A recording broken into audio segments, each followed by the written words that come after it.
Kuwait ഗ്രാനായ cultural അസോസിയേഷന്റെ ഭാഗമായി വളരെ ബുദ്ധിമുട്ടുകളും അവസാനത്തെ രാവിലെ വരെ എൻ്റെ കൂടെ എല്ലായിടത്തും പോകാനും എന്തിനും തയ്യാറായിട്ടുള്ള ഒരു വ്യക്തിയാണ്. അദ്ദേഹത്തിന് ഞാൻ ഹൃദയം നന്ദി രേഖപ്പെടുത്തുകയാണ്. അതുപോലെ തന്നെ അടുത്തതായി വരികയും പ്രാക്ടീസ് ചെയ്യാൻ വേണ്ടികളിൽ തന്നെ പ്രാഗൽഭ്യം തെളിയിച്ചിട്ടുള്ള വ്യക്തിയാണ്. അദ്ദേഹത്തിന് നന്ദി രേഖപ്പെടുത്തുന്നത് അദ്ദേഹം അച്ചായൻ സെബാസ്റ്റ്യൻ അച്ചായൻ്റെ ഒരു ശിഷ്യൻ കൂടിയാണ്. അദ്ദേഹത്തിന് ഞങ്ങളുടെ ഹൃദയം നിറഞ്ഞ് നന്ദി രേഖപ്പെടുത്തുന്നു. കൂടാതെ ഗീതാർ വായിച്ച സഹായിച്ച സിനിമോൻ എം സി അദ്ദേഹത്തിന് നന്ദി രേഖപ്പെടുത്തുന്നു. അദ്ദേഹം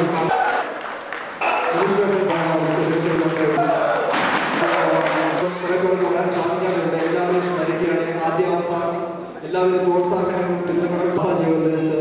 സൂക്കൽ ബത്തിയ, സൂക്കൽ ബത്താരിയ, അനിട ഓഡിയോസ് ആൻഡ് വീഡിയോ സംഭാസിയ, ഹൈടെക് കമ്പ്യൂട്ടർ സംഭാസിയ തുടങ്ങിയ സ്ഥാപനങ്ങളോട് ഞങ്ങൾ നന്ദി രേഖപ്പെടുത്തുകയാണ്. ഒരിക്കൽ കൂടി നിങ്ങൾക്ക് ഏവർക്കും ഹാർദവമായ ഓണാശംസകൾ നടന്നുകൊണ്ട് നിങ്ങളുടെ അവസാന കാലത്തിലേക്ക് കടക്കുകയാണ്. അവസാന കാലം എന്ന് പറഞ്ഞാൽ അത് ഞങ്ങൾ പാടുന്ന കാലം, നമ്മളെല്ലാവരും ഒരുമിച്ച് പാടുന്ന കാലമാണ്. നമുക്കെല്ലാവർക്കും ആത്മാർത്ഥതയോടെ സന്തോഷത്തോടെ പാടുന്ന ഒരു കാലം.